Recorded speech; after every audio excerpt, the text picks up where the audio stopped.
Maud, d'être avec nous aujourd'hui. Je sais que, du coup, donc pour certains, vous la connaissez, pour d'autres, c'est une nouvelle tête qui, qui apparaît dans votre vie. Nous, c'est une super alumni de Lyon. On a eu le plaisir de la voir, du coup, il y a 1 an parce que Mmh. c'était ouais, c'était, 1er Donc c'était confinement. hier, mais ça y est, C'était hier, mais c'était, c'est ça. mmh, Et on a eu un vrai plaisir de t'avoir et je trouvais ça hyper intéressant, vu ton poste, ton parcours et surtout, mmh, ton non pas ton poste, mais plutôt ton rôle, on va dire. C'est-à-dire que tu travailles aussi dans l'innovation, donc qu'est-ce que ça veut dire? Quel état d'esprit, on va avoir? Tout ça, on va le décortiquer un petit peu, dans les prochaines minutes. Est-ce que tu veux juste, voilà, te présenter aussi pour les personnes qui nous ont rejoints, nous dire ouais, un peu, ton poste et peut-être ton parcours? Enfin, qu'est-ce que tu as fait avant d'arriver, chez Colgate et OK, ça marche. Alors, donc en termes de parcours, bon, j'ai eu un parcours assez classique. J'ai toujours voulu faire du marketing, donc j'ai fait une école de commerce. Par contre, j'ai toujours travaillé dans des grands groupes. Donc j'ai travaillé chez Procter& Gamble, chez SEB, chez Mars et maintenant chez Colgate. Donc les boîtes américaines, je commence à connaître un petit peu le fonctionnement et comment ça se met en musique. J'ai fait 3/4 de mes postes, c'était de l'innovation. J'ai quasiment toujours été sur l'innovation produit. J'ai fait un petit peu de vente et un petit peu de catégorie management, mais finalement assez peu par rapport au reste. Parce que j'ai toujours aimé l'innovation, hein, c'était une volonté personnelle. Je trouve ça hyper enrichissant et challenging, et on y reviendra aussi, mais en tout cas, moi, c'est quelque chose qui m'anime et que j'adore. Donc aujourd'hui, chez Colgate, j'ai la chance de pouvoir avoir une double casquette. Donc j'ai un poste de chef de groupe classique, donc je m'occupe du marketing d'une marque, d'une catégorie produit, avec un petit peu d'innovation, mais on va dire des innovations de continuité, d'amélioration. Et j'ai la chance, depuis un peu plus d'1 an maintenant, de faire partie de l'accélérateur de Colgate, qui est donc une structure, une petite entité dans la grosse boîte finalement, qui a été créée maintenant il y a 2 ou 3 ans, pas plus que ça, initialement par une personne avec un projet. Juste aussi pour vous montrer que voilà, souvent ça commence petit, et maintenant on est 3 project leaders. On a évidemment quelqu'un qui gère l'équipe, plus les fonctions support, donc on est quasiment 6. Pas tous à temps plein. Pour beaucoup, on va dire, on fait du 60-40, mais en tout cas, voilà, c'est une petite structure qui grossit, dans laquelle on est de plus en plus nombreux, et qui est hyper intéressante puisque elle est nouvelle. Donc forcément, on apprend, on découvre, et on essuie les plâtres parfois, mais c'est hyper intéressant parce que voilà, l'idée, c'est vraiment d'avoir une entité, enfin des projets qui soient complètement en dehors des process habituels de la grosse société. Pour ceux qui travaillent dans des grands groupes, je pense que vous connaissez, hein, l'organisation très parfois verticale. Il y a beaucoup de couches dans la hiérarchie, il y a beaucoup de decision makers, de stakeholders, enfin voilà, toutes ces choses-là dont on parle quand on travaille dans des grosses boîtes américaines. Nous, on a vraiment cette vocation, cette volonté d'être beaucoup plus directement en contact avec les personnes qui prennent les décisions, pour gagner en agilité, en rapidité, et explorer des nouvelles choses, donc des nouveaux business models, des nouvelles façons pour la société de vendre. Donc, ce n'est pas forcément nouveau dans le sens ça n'existe pas, mais en tout cas, c'est nouveau pour Colgate. Et on essaye d'apprendre, de dégrossir certaines choses. Un exemple que je peux donner, ça va être le direct to consumer, par exemple, qui est quelque chose que plein de startups font de manière facile et connaissent et maîtrisent. Quand on s'appelle Colgate, qu'on a toujours travaillé avec des distributeurs type Carrefour, c'est complètement nouveau. Donc nous, c'est vraiment ça, c'est vraiment apprendre des nouvelles choses. Donc, ce n'est pas forcément uniquement innovation de produits, ça peut être aussi explorer de nouveaux business models et des nouvelles choses. Donc voilà, donc, comme Zoé le disait, l'idée, c'est vraiment voilà, vous partager mon expérience, mais ce n'est pas une formation, je veux juste être voilà, transparente. Ça va être mon retour d'expérience dans la boîte dans laquelle j'évolue actuellement. Après, évidemment, je serais super intéressée s'il y a des choses qui vous paraissent pour vous compliquées à mettre en place, ou à l'inverse, des problématiques que vous retrouvez aussi, qu'on puisse échanger, puisque C'est aussi ça, l'innovation, on est sans arrêt en train d'apprendre, de se remettre en question, de changer les choses et il y a pas de réponse, il y a pas de vérité finalement. C'est un peu, chacun sa propre expérience. Donc voilà pour mon parcours. Trop bien, merci beaucoup. Et juste une petite question, du coup, tu disais, tu as eu la chance de rejoindre l'accélérateur. Ouais. Comment ça se passe chez Colgate? Du coup, est-ce que c'est, toi qui as émis la volonté? Enfin, est-ce que Mmh c'est mh. communiqué au plus grand nombre et vous savez du coup qu'effectivement il y a l'accélérateur et chacun peut rejoindre? Il y a ou alors, c'est en fait, on vous le propose? Comment ça se passe? C'est ta volonté ou c'est Alors au début, c'est ma volonté. C'est moi en fait, dès le départ qui exprimais, bah, voilà, aux personnes qui étaient dans l'accélérateur, à mon manager de l'époque, ma volonté d'en faire partie, puisque c'est des sujets qui m'intéressent énormément, qui m'animent, voilà, sur lesquels j'ai beaucoup de passion. Donc ça a commencé comme ça et je suis rentrée en fait dans l'accélérateur par ce biais-là parce que j'ai exprimé cette envie de le faire et j'ai amené des propositions et voilà et j'ai eu de la chance qu'on m'écoute et qu'on m'accueille, dans ma démarche donc ça c'était super. Aujourd'hui, on a un petit peu changé les choses, pour aussi, te répondre et c'est ça que j'aime bien dans ce type de structure un peu, enfin de nouvelle équipe en tout cas qu'on construit, c'est qu'on est, enfin voilà, il y a quelques mois, on a décidé d'ouvrir et de se dire pourquoi ce serait que nous trois, entre guillemets, qui font partie de cette structure-là. Et donc maintenant, ça a été communiqué de manière plus large à toutes les personnes qui font partie voilà, de Colgate et qui travaillent en marketing, que ce soit des gens qui soient au siège Europe, là où on est, ou qui soient dans les pays ou dans les hubs, de pouvoir aussi lever la main. Donc en fait, et Zoé, tu connais très bien, puisque la formation qu'on avait ensemble, c'était justement sur toute la partie du pitch, mmh, qui est une étape assez sacrée quand on pense start-up, petite société, qui est la partie levée des fonds, aller voilà, voir des investisseurs, pitcher son projet, son entreprise. Et finalement, on a décidé de mettre en place, on a ce même système-là en interne chez Colgate. Donc n'importe qui a une idée, un projet ou quelque chose peut décider demain de construire son pitch. Un pitch, c'est une dizaine de minutes, hein, et de venir présenter son projet en mode start-up. Donc, quel va être le bénéfice pour l'entreprise? Où est-ce qu'on peut, voilà, quel est le business model? Comment ça peut fonctionner? Comment on va le faire pour pouvoir ensuite intégrer l'incubateur avec ce projet-là? Et super. ça, c'est hyper intéressant parce que du coup, ça permet aussi d'ouvrir et on y reviendra peut-être après. Ce qui est aussi intéressant, c'est qu'il n'y a pas tant de personnes que ça finalement qui lèvent la main. Donc voilà, c'est aussi des fois comment on confronte ces deux mondes. On entend, et j'ai entendu avant dans vos présentations, je crois que c'est Carole, tu disais, tu étais curieuse de voir comment ces boîtes-là, est-ce qu'elles ont l'envie de changer les façons de travailler? Qu'est-ce qu'elles font pour effectivement le faire? Et ce que je disais à Zoé hier aussi et qui est intéressant, c'est est-ce que les gens ont Mmh, envie mmh. d'aller dans cette direction-là? Quand je dis les gens, c'est les gens qui travaillent dans ces sociétés. Il y a quand même une grosse histoire et un gros passif politique, procédurier, bureaucratique, administratif. Et pour certaines personnes qui ont travaillé dans ce type de groupe pendant longtemps, il y a une certaine aussi routine et habitude qui s'est installée et tout le monde n'a pas forcément la volonté d'aller bousculer ça. Ouais, totalement. Ce qui est assez intéressant aussi de le voir de ce point de vue-là, hein. Carrément. Et je serais très curieuse de voir, vous, aussi dans votre, dans les entreprises dans lesquelles vous travaillez, est-ce que vous pouvez mettre un petit message dans le chat ou s'il y a quelqu'un qui veut témoigner aussi, mais est-ce que vous avez connaissance d'accélérateurs, de pôles innovation auxquels, qui sont ouverts à tout le monde et dont vous pouvez faire partie? Est-ce que vous en faites partie? Et si vous n'en faites pas partie, voilà, quels sont les freins? Enfin voilà, n'hésitez pas à répondre dans le chat ou même à prendre la parole, à haute voix, mais je pense que c'est hyper intéressant d'avoir votre retour parce que je pense que l'exemple de Colgate est un super bon Mmh exemple parce que mh. visiblement, ça peut être ouvert à tout le monde. Mais du coup, voilà, je suis, très preneuse de voir comment ça se passe dans vos boîtes à vous aussi.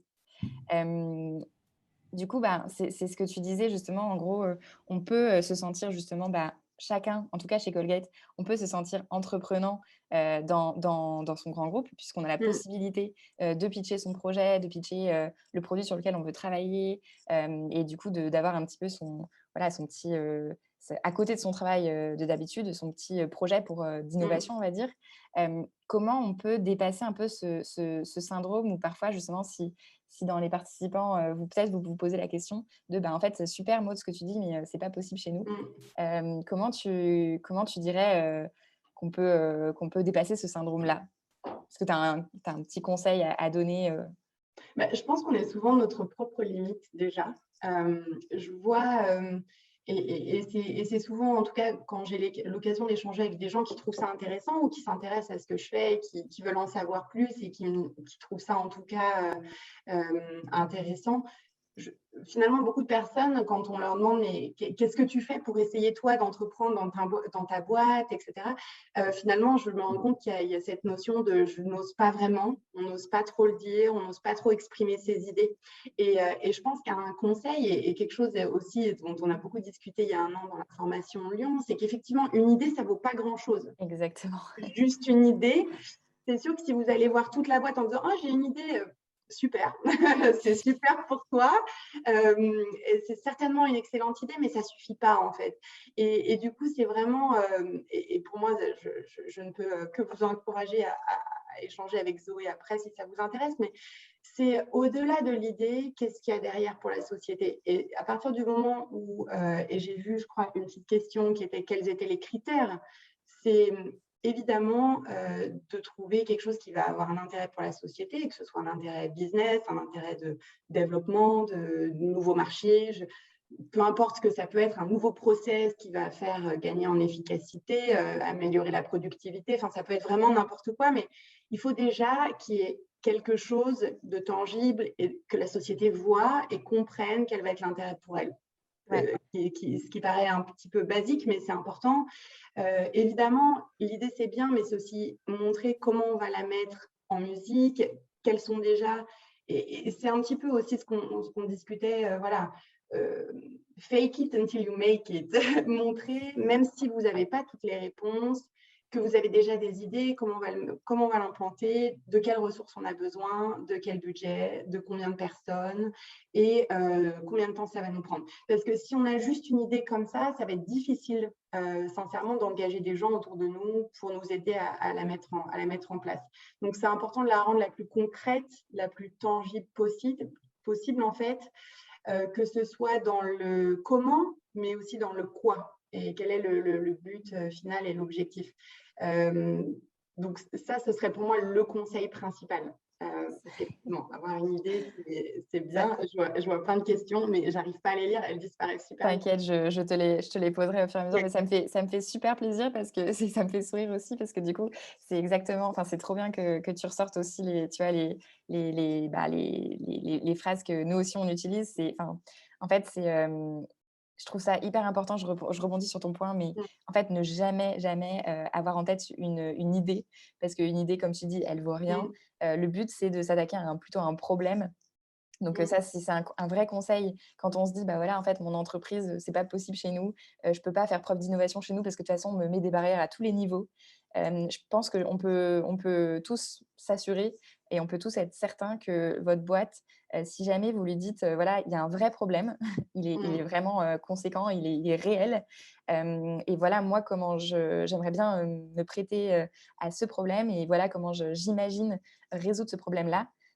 Ça, c'est sûr à 100 que la boîte va vous écouter Bien sûr. et que Ouais. votre équipe va vous écouter et que vous allez justement pouvoir un petit peu, hacker toutes les barrières qui vous Mm. semblent enfin, qui sont parfois mises, hein, mais qui sont, face à vous. Je pense qu'il faut vraiment se dire que, effectivement, il faut pas tomber amoureux d'une idée, il faut pas sortir, avec une idée du chapeau. C'est vraiment quel est le problème que vous rencontrez, que votre boîte rencontre et comment vous pouvez, justement, vous, à votre petite échelle, mais aussi avec votre équipe, permettre de résoudre ce problème et ça apportera forcément de la valeur pour l'entreprise, donc c'est sûr qu'elle vous écoutera. Alors, Alors je vois des questions. Ouais, ouais, je vois que tu es aussi en train de les lire. Donc, en termes de critères sur pour rejoindre l'incubateur. Donc, les projets, ils sont jugés, mais vraiment, enfin, Zoé peut en témoigner, hein, puisque Colgate a travaillé avec Lyon pour ouais, définir un petit peu ça. C'est vraiment comme, c'est les critères d'un investisseur. Donc, qu'est-ce qui ferait que demain, Colgate, qui est mon investisseur à moi dans ce cas, hein, mais qui peut être votre société, ait envie de me donner des ressources, que ce soit financières ou des ressources humaines, pour développer le projet. Donc, ça va être des critères évidemment business, de rentabilité, de qu'est-ce qu'on va apprendre, qu'est-ce que ça va nous ouvrir comme porte, quel problème on va résoudre. Voilà, donc c'est vraiment, il faut, enfin, la manière dont on le voit, c'est plus Colgate, mon employeur, c'est Colgate. Je vais demander comme un investisseur finalement. Et je vais demander à Colgate d'investir dans mon projet. Donc, voilà, tous les KPI après qui intéressent les investisseurs. Hein, en combien d'années on va rentabiliser l'investissement s'il y en a un, comment on va s'assurer d'améliorer l'efficacité, enfin voilà, d'aller chercher de la croissance, ça peut être toutes ces choses-là. J'ai vu une question de Margot. Maud, pardon, je te coupe 2 secondes. Oui, vas-y, je t'en prie. J'ai l'impression que Géraldine, elle posait plutôt la question de quel profil de personne rejoindre. Parce qu'ensuite, je vois soft skills. Ok. Non, je sais pas. Hein. Je sais pas Ouais, c'est possible. Alors, la manière Ah, dont… Ouais, alors du coup, je pense qu'il y a une nuance qui est ici, pour moi, en tout cas, je vais vous expliquer un peu comment ça s'est passé, mais j'allais dire à l'époque, on se parle d'il y a 1 an, 2 ans, ça paraît déjà loin, mais effectivement, on était plus sur des personnes qui ont déjà fait de l'innovation, qui aiment ça, qui ont envie aussi d'aller se lancer dans l'inconnu complet. Aujourd'hui, on a un petit peu changé le fonctionnement et tout le monde peut, en tout cas, pitcher. Présenter un pitch ou émettre la volonté d'en présenter un, plutôt profil marketing chez Colgate dans notre cas, mais que ce soit pays, hub ou division. Donc, peu importe, on va dire, le background. Récemment, on a quelqu'un qui nous a rejoint là dans l'incubateur avec un projet qui n'a jamais fait d'innovation avant. Et je pense que c'est aussi ça qui est la force de Colgate et c'est la même chose dans les startups. Souvent dans les grands groupes, on a quand même un petit peu un parcours type, on ne va pas se mentir, avec des étapes et puis un profil type, des formations type. Et puis, bon, si on prend les gens en finance ou en logistique ou en packaging ou en marketing, on retrouve un peu des caractéristiques assez similaires. Et là, justement, l'idée, c'est aussi d'ouvrir, de casser ça et de donner à ceux qui en ont envie la possibilité de pouvoir entrer dans l'innovation. Donc là, on a quelqu'un qui n'a jamais fait d'innovation avant, qui découvre complètement, mais qui arrive aussi avec son œil neuf, avec ses idées, avec son regard critique. Et ça, c'est hyper important parce que finalement, quand on fait ça depuis plusieurs années aussi, peut-être que quelque part, il y a des choses qui sont devenues des automatismes qu'on ne questionne plus, mais qui sont pas, ça ne veut pas dire que c'est la meilleure façon de faire. Donc finalement, maintenant, c'est en train de s'ouvrir vraiment de manière plus large. Et je trouve pour le mieux, personnellement, en tout cas dans l'expérience de l'équipe, d'avoir des profils plus variés. C'est clairement un atout. Ouais. Je pense que enfin, je rebondis juste sur ton point et on répondra aussi du coup à Margot parce que c'est la même, un peu dans la même lignée. Mais moi, je recommande aussi, enfin, c'est ce que vous dit Maud et j'imagine que vous, c'est pareil dans vos équipes, mais c'est un sujet qui est de plus en plus aussi d'actualité. En fait, une bonne équipe, c'est aussi une équipe qui va favoriser la diversité. Diversité voilà, aussi voilà, de hommes-femmes, mais aussi diversité de parcours. Ne pas avoir toujours les mêmes profils. On dit souvent, voilà, quand vous êtes manager, ne recrutez pas des personnes qui sont pareilles que vous. Justement, recrutez des personnes qui pensent différemment, qui vont vous apporter cette innovation, en fait, qui vont vous apporter cet œil extérieur, qui va justement bousculer un petit peu aussi votre façon de penser. Et c'est comme ça que naissent des progressions, quoi. C'est comme ça qu'on progresse, qu'on apprend surtout.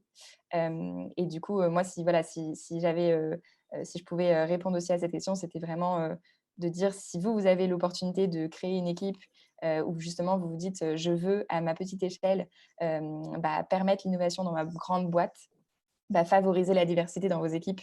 C'est ce qui va permettre de justement un petit peu aussi hacker, on va dire, ce principe de grand groupe. Et juste du coup, Maud, juste pour répondre, est-ce que l'accélérateur, il est ouvert au marché ou uniquement aux équipes globales et régionales? Tout le monde. Tout le monde. Trop bien. Super. Et je vois, merci David d'avoir répondu aussi. Donc visiblement, à la SNCF, il y a aussi une structure composée de maisons digitales. Donc c'est un peu pour promouvoir aussi les projets entrepreneuriaux. Beaucoup de boîtes le font de plus en plus.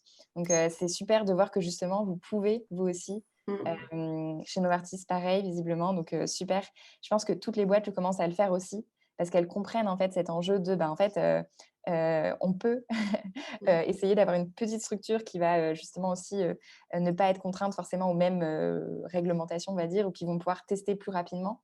On parle souvent aussi de tests en marque blanche. Si, imaginons, vous avez un projet où, alors là, on parle beaucoup de produits, mais imaginons que vous avez un projet interne que vous voulez lancer, c'est pareil, testez, faites des landing pages, testez une idée.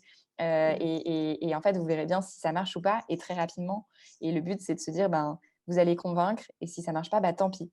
Et ça m'amène aussi un petit peu à cette question de prise de risque et d'échec un petit peu, Maud. Je ne sais pas toi ton point de vue, mais c'est vrai que nous, chez Lyon, c'est quelque chose que je voulais vraiment partager avec vous tous, ce point de vue de corporate hacking.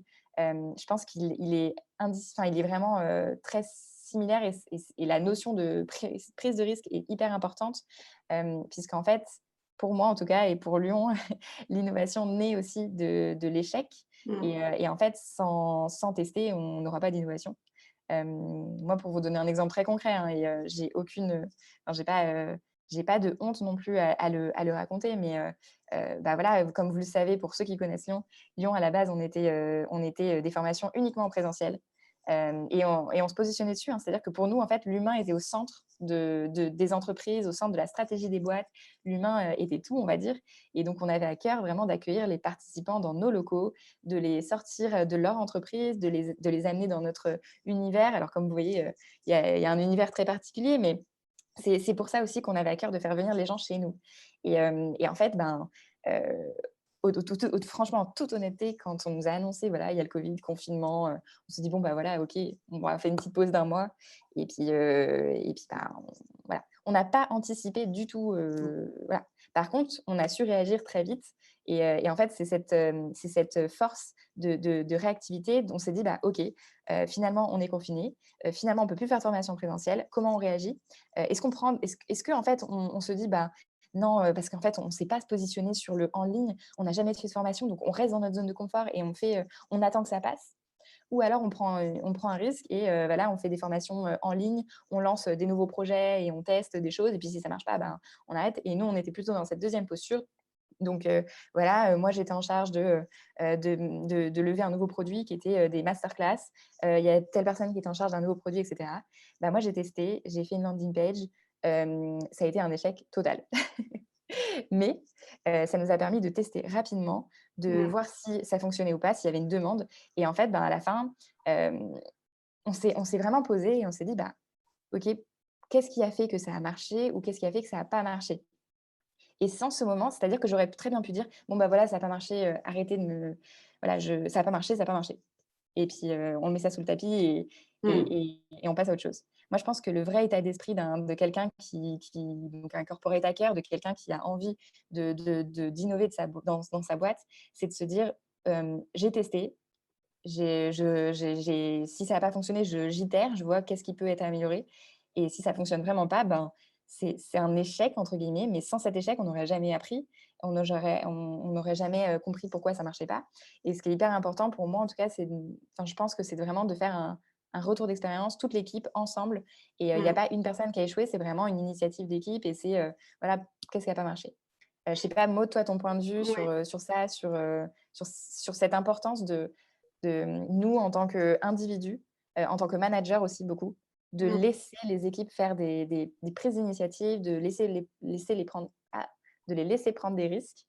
Bon, à petite échelle, bien sûr, on ne va pas non plus remettre en cause cette entreprise, mais comment insuffler ça? Est-ce que toi, c'est quelque chose que tu apprécies, que tu encourages dans vos équipes? Bien sûr, et tu mets le doigt sur la chose qui est la plus difficile quand on est dans une grande entreprise, parce que quand on a, voilà, c'est des entreprises où l'échec, même s'il y a une culture qui est en train de changer, hein, il y a un énorme effort, ça reste un petit peu tabou. Et ça reste tabou parce que la manière dont on est évalué en entreprise, la manière dont nos objectifs sont formulés, ne laisse pas la place à cet échec, en fait. Et c'est ça qui est absolument nécessaire d'arriver à changer cette culture. Et un des premiers conseils que je peux vous donner, c'est commencer vous-même par être à l'aise avec vos propres échecs. Et pour ça, c'est effectivement qu'est-ce qu'on tire de l'échec. Si c'est juste, j'ai pas atteint l'objectif, je vais baisser les yeux, faire low profile pendant quelques semaines en espérant qu'on oublie vite et que d'ici l'évaluation de fin d'année, plus personne ne s'en souvienne. C'est sûr que ça ne va pas aider à apprendre, en fait. Et l'échec est clé. Enfin, il y a tellement d'histoires d'entrepreneurs, de start-up, d'innovation qui sont partis d'un échec. Je pense qu'il faut, c'est aussi à nous d'être acteurs de ça et de casser ce tabou lié à l'échec. Tu donnais un exemple de ton côté, Zoé, moi j'en ai plein. Enfin, voilà. Et justement, c'est aussi important d'essayer d'influencer du mieux qu'on peut avec ses équipes, mais pas seulement, je ne pense pas que ce soit qu'une question de manager, hein, c'est aussi quand on est soi-même sur ses projets, c'est hyper important d'être à l'aise avec ça et d'en tirer les leçons et d'apprendre et de grandir. C'est l'innovation. Enfin, combien d'innovations, et je ne parle pas que de produits, hein, mais aussi de procédés, de process, finalement arrive vraiment à quelque chose qui aboutit à la fin. Je n'ai pas les statistiques exactes, mais peut-être 2 sur 10, 3 sur 10, et puis le reste, il y en a peut-être 3 autres qui vont faire quelque chose de bif-bof, et puis le reste, ça va échouer, et c'est normal. Et si on veut faire de l'innovation et qu'on est intéressé par cette démarche justement de prise d'initiative, c'est important d'être très à l'aise avec ça. Et du coup, comme tu le disais, en tirer les learnings, parler avec les gens, échanger. Et chez Colgate, on parle beaucoup de scale-up de learnings, c'est ça qui est important. C'est nous, en tant qu'incubateur, quelque part, on a la chance d'avoir dans nos objectifs cette dimension d'essayer, d'apprendre. Et si on échoue, c'est pas grave. Quand on est Enfin, c'est pas grave si on apprend, encore une fois. Si ce n'est pas votre cas et que vous n'êtes pas dans cette structure-là, ça va être important, voilà, d'en discuter. Et si vous avez une idée de quelque chose que vous aimeriez tester et mettre en place, de bien définir ce scope-là avec les personnes autour de vous. Encore une fois, si vous partez tout seul en bataille, avec un objectif en tête et que ça ne marche pas, c'est sûr que ça risque d'être frustrant. Si vous engagez les gens autour de vous, si vous fédérez une équipe pour vous accompagner, que les gens savent que vous essayez, que vous avez l'envie en tout cas d'essayer d'entreprendre quelque chose au sein d'un groupe, ça change tout de suite la dynamique et la dimension. Mais c'est le plus compliqué dans une grande entreprise, on ne va pas se mentir, et c'est de ça que les gens ont peur. J'ai lu dans le chat. Ouais.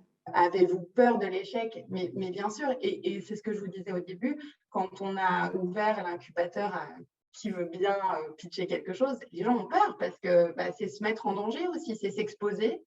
Voilà, c'est dire j'y crois, parce que souvent ça naît aussi d'une volonté, de quelque chose, d'une passion, quelque chose qui nous tient à cœur. Et si ça ne marche pas, les gens ont l'impression, voilà, de s'être exposés et ont peur que ça puisse se retourner contre eux, entre guillemets. Et c'est dommage parce que finalement, c'est nous aussi qui devons être acteurs de ce changement-là. Et si on se met des barrières de ce type-là, après, je ne dis pas que c'est simple, et je peux aussi donner cet exemple. L'année dernière, voilà, on a lancé un projet, un nouveau produit en 6 semaines, ce qui est un record absolu pour une société comme Colgate. Et c'était amusant parce que je travaillais avec une personne de la R&D qui a 15 ans de boîte et qui, dès le début du projet, m'a dit « mais c'est impossible, on n'y arrivera jamais. Il faut entre 1 et 2 ans minimum pour lancer un nouveau produit ». Et on l'a fait avec beaucoup de fierté. Et le projet, le produit a été lancé, ça n'a rien donné de transcendant au niveau des ventes. Voilà, ça arrive et on sait pourquoi et on l'identifie. Et j'ai soumis ce projet à nos awards internes qu'on appelle You Can Make a Difference. Voilà, comme étant un projet agile, speed to market, voilà, qu'on a délivré dans un temps record. Et le projet n'a pas été accepté parce que justement, les résultats business n'étaient pas bons. Et c'est là où vraiment, je le dis, c'est pas quelque chose, on ne va pas changer les mentalités en un jour. Hein. Il y a dans la société cette notion d'évaluer si ça a été successful ou pas, pardon pour l'anglicisme, mais si ça a été un succès. Par le résultat quantitatif. Et ça, c'est quelque chose qu'il faut vraiment... c'est un travail de chaque jour de changer ces mentalités-là en étant soi-même porteurs justement des différents learnings qu'on a liés à nos échecs. Je vois il y a Claire qui pose une question. Comment tu as réussi à déléguer ou comment votre équipe a réussi à déléguer des équipes pour ce projet sur une période courte?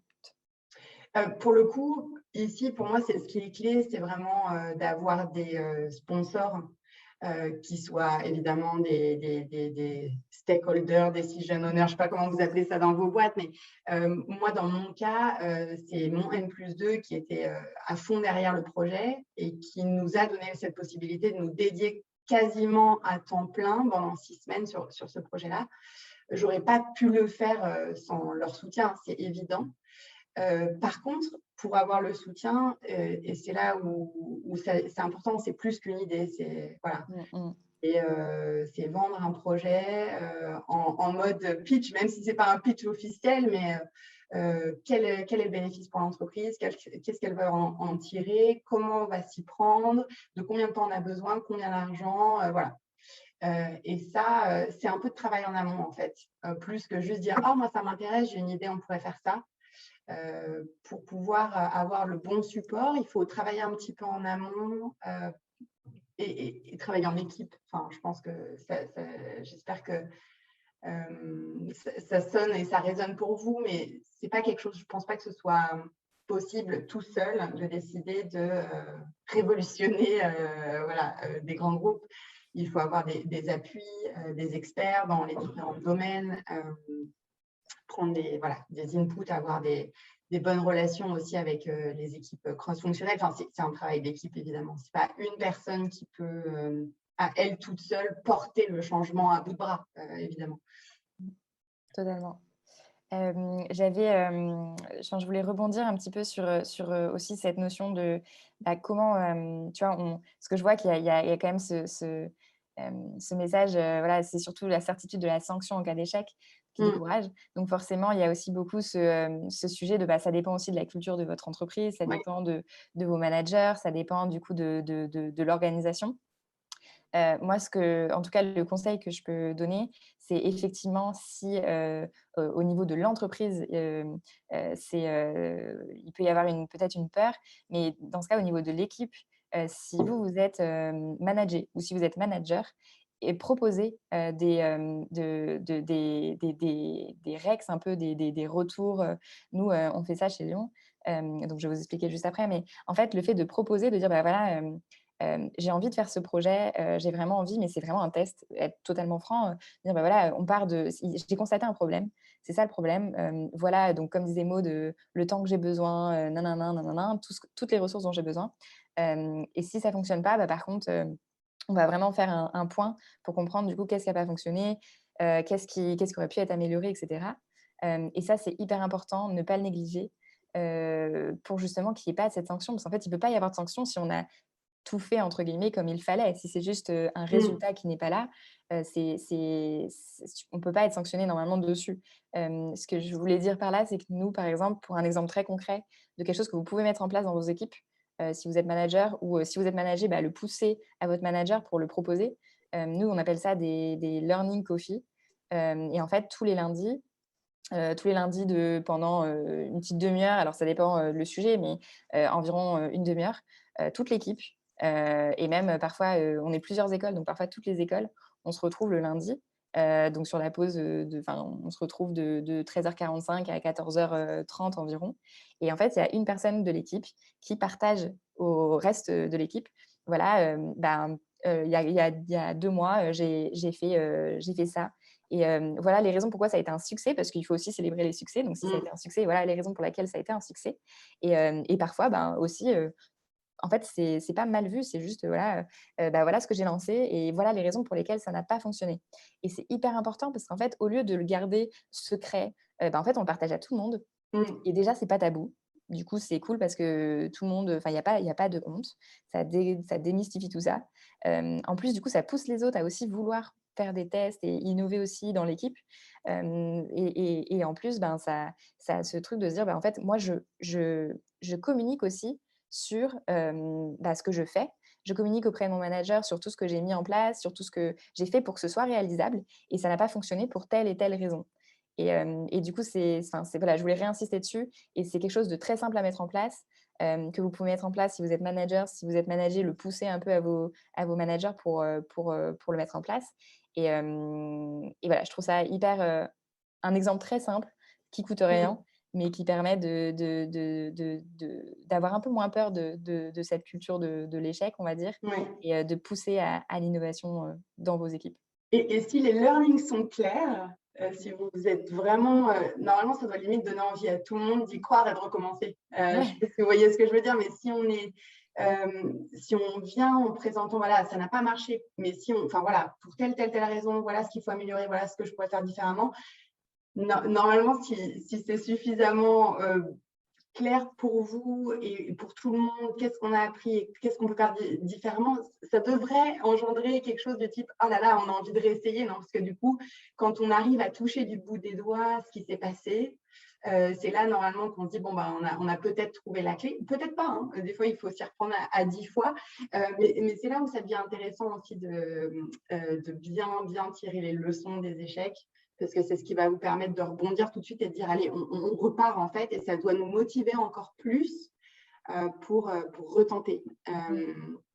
J'ai vu un pouce en l'air. Ouais, vas-y. Oh, pardon. Non, je sais pas, après, ça finit à 9h30 déjà, j'avais une question ou ça finit? Oui, bah, après on peut aussi, voilà, s'il y a 5 minutes, si certains veulent rester, on pourra, mais à OK. 9h35, on devra quitter. OK, non, j'ai un meeting en théorie. Non, je voulais rebondir rapidement parce que je trouvais ça hyper intéressant du coup, ce dont vous parliez et pour moi, c'est un point, crucial Ouais. et assez problématique Mmh. actuellement, on va dire, en tout cas, à mon échelle, dans l'entreprise dans laquelle je travaille, mais je pense dans énormément d'entreprises du coup. Ouais.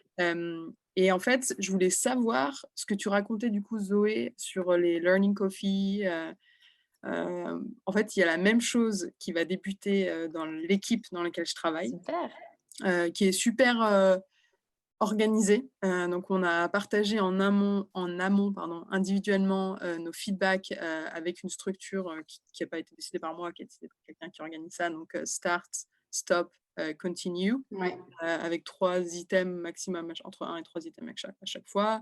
One small thing you would change, enfin pardon, une chose que vous aimeriez changer et puis, je sais plus quoi, quelque chose que vous auriez fait différemment et je trouve ça super bien. Ça, c'est très organisé. Mmh. C'est des gens qui vont enfin 2 personnes qui vont analyser les feedbacks et puis après qui vont le reporter et puis il va y avoir une discussion, machin, bon bref, je vais voir comment ça se passe. Mais du coup, sur la partie learning coffee, d'échanger, on va dire spontanément, même si ça Mmh. ça se prépare. Alors sur un succès, oui, j'ai aucun problème à l'imaginer, mais sur un échec, Mmh.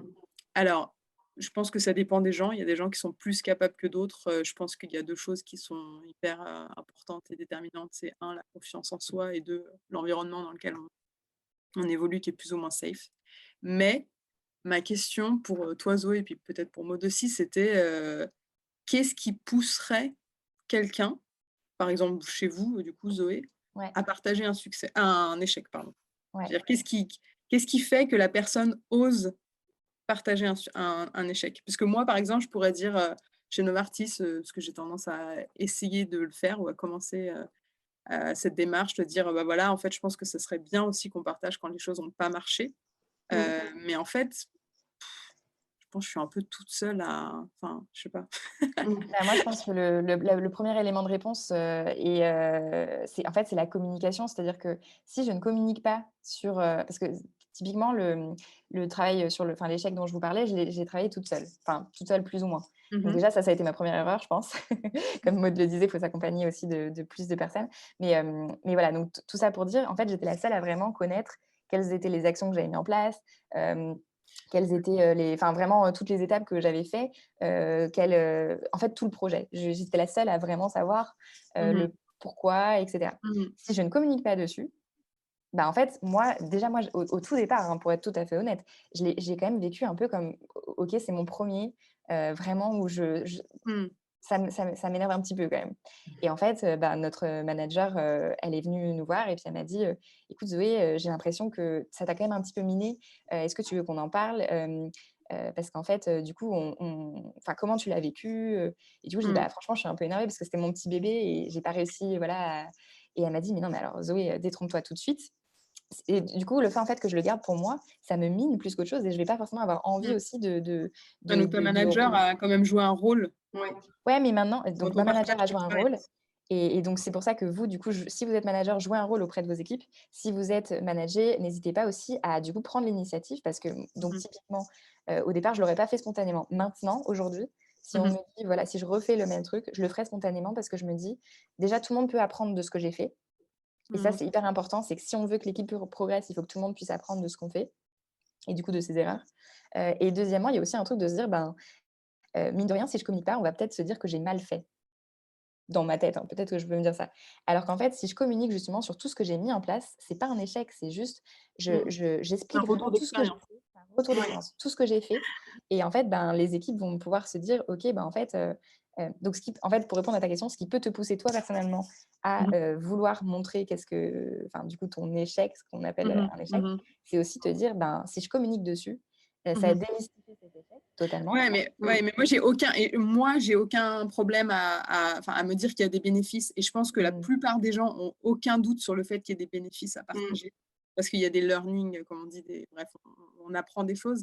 Il n'empêche que la démarche, comme le disait Ouais. Maud, l'échec c'est tabou.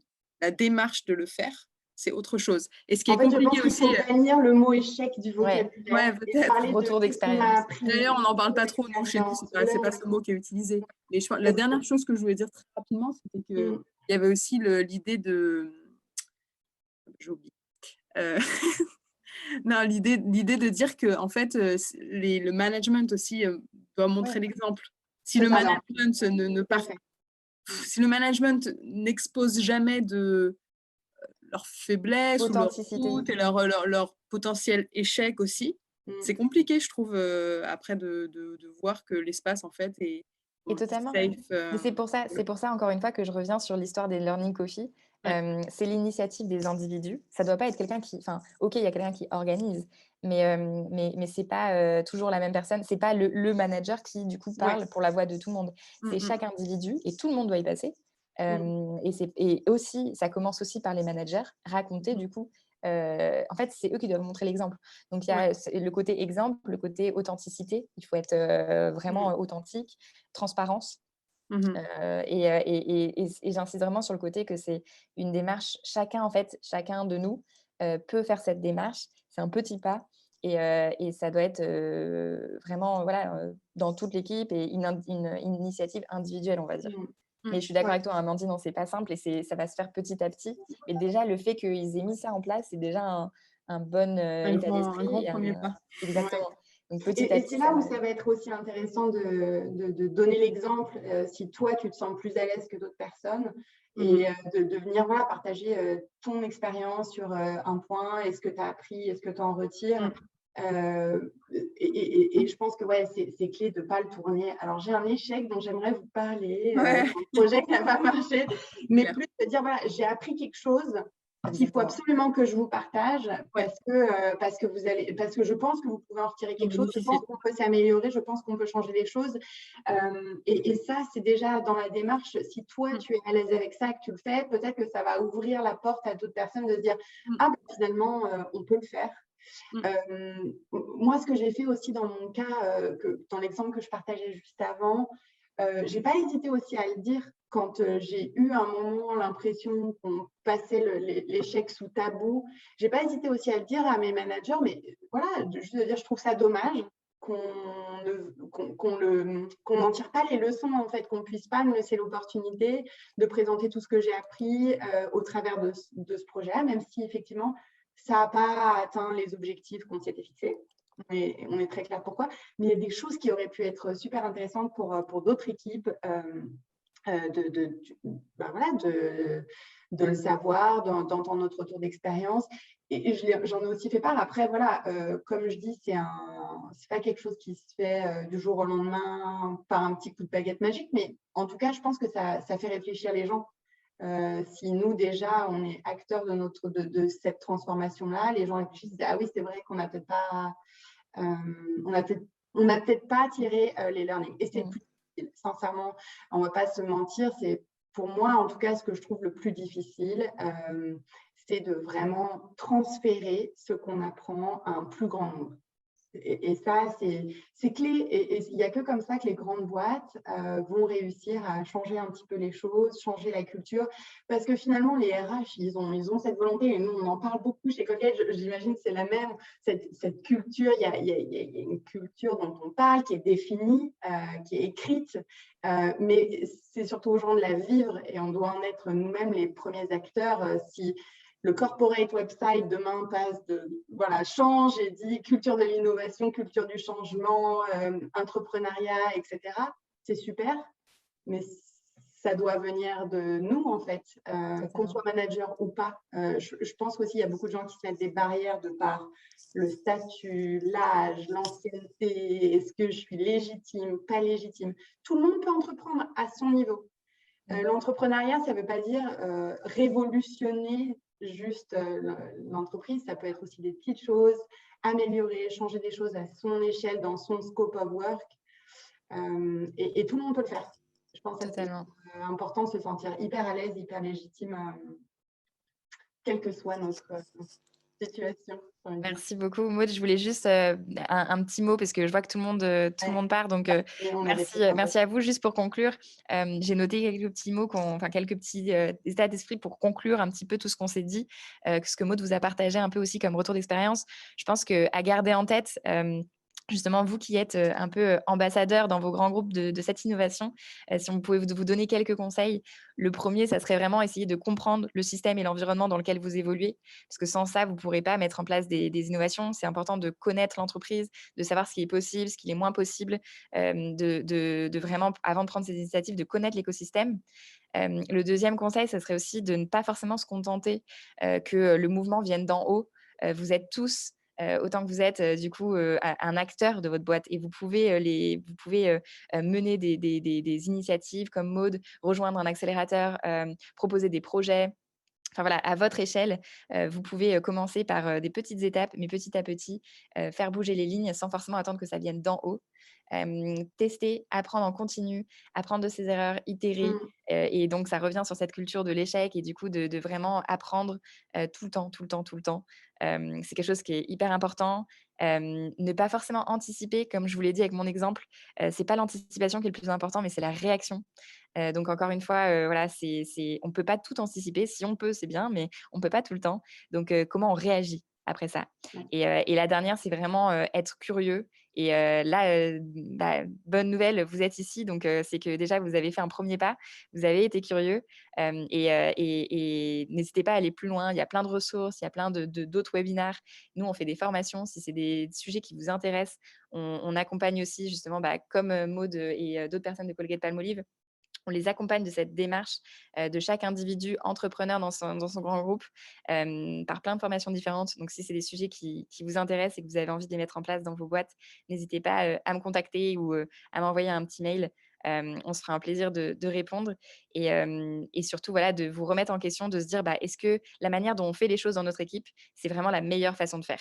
Et ça, je pense que déjà, avec ces petits éléments-là, si vous vous posez ces questions, au quotidien dans votre équipe, si vous amenez vos équipes aussi à se poser ces questions, si vous faites preuve d'initiatives comme les Learning Coffee ou d'autres, je pense que vous allez pouvoir, être un peu plus, libre, et surtout, un peu plus épanoui aussi parce que c'est ça l'objectif, c'est ça que je vous ai rappelé au début du webinaire, mais c'est vraiment être épanoui dans votre travail, et voilà donc merci en tout cas à tous d'avoir partagé, votre expérience, votre retour, d'avoir posé des questions et puis, merci beaucoup, beaucoup à Maud d'être Merci à toi. venue, pour ce Merci ce à matin vous. très matinal, mais Ouais, mais c'est ça. c'était un plaisir de te revoir, d'échanger avec toi et puis, j'espère Pareillement. qu'on va faire d'autres événements comme ça, mais n'hésitez pas à nous suivre sur les réseaux si vous voulez voir d'autres événements, et puis, merci beaucoup à vous d'avoir été si nombreux pour, ce petit matin.